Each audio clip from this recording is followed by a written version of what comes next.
Welcome, stranger. Name's Halleck, and it's a pleasure meeting you. I run this little shop. Got enough supplies here to keep you alive and fighting. Rage, at its core, is a first-person shooter. These other elements like racing and vehicle combat, they're additive to the experience. But it's important not to get confused by really what we do. We're id, we make first-person games. You know, when you pick up the shotgun and you shoot a bad guy, you know what to expect.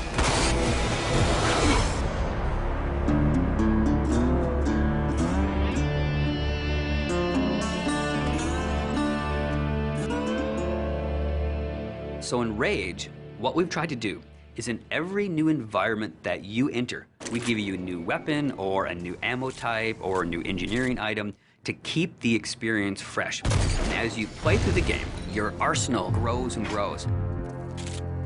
It's a few different elements that really make a weapon good or satisfying. When you hit the fire button, it needs to do something on the other end. And that's where you get the feedback from blowing a head off or seeing a cool death animation. You know, I've always loved shotguns in all of the id games especially. I think if we didn't have a shotgun, a lot of fans would be upset. But the crossbow, because it's so different and so new, it's almost like this utility weapon. My favorite weapon in Rage is the wing stick. Let me guess. You want to know how to throw a wing stick. The wing stick is an offhand, instant throw weapon. The wing stick is such an iconic weapon. It's this bladed death boomerang, and it has like a smart nano targeting core is some of the mythos that we've built into it. And if you time it right, you can chop the heads off of mutants with it. We have these things we call gadgets or engineering items. Things like a little remote control car with a bomb attached to it. Now you're building this little defense turret. If you have the parts and you have the plans to build it, you can build these anywhere in the world. So now you're running around, you're firing, and instead of just tossing a grate or just throwing the wing stick, you're tossing down a little defense turret. Then we have other more complex engineering items as you progress through the game, things like sentry bots that are automated robots that shoot all your enemies for you. If you utilize some of the other gadgetry items, you can make it a thinking man's game. But it doesn't stray too far from our core mechanics. It's one button. It all follows the same principle.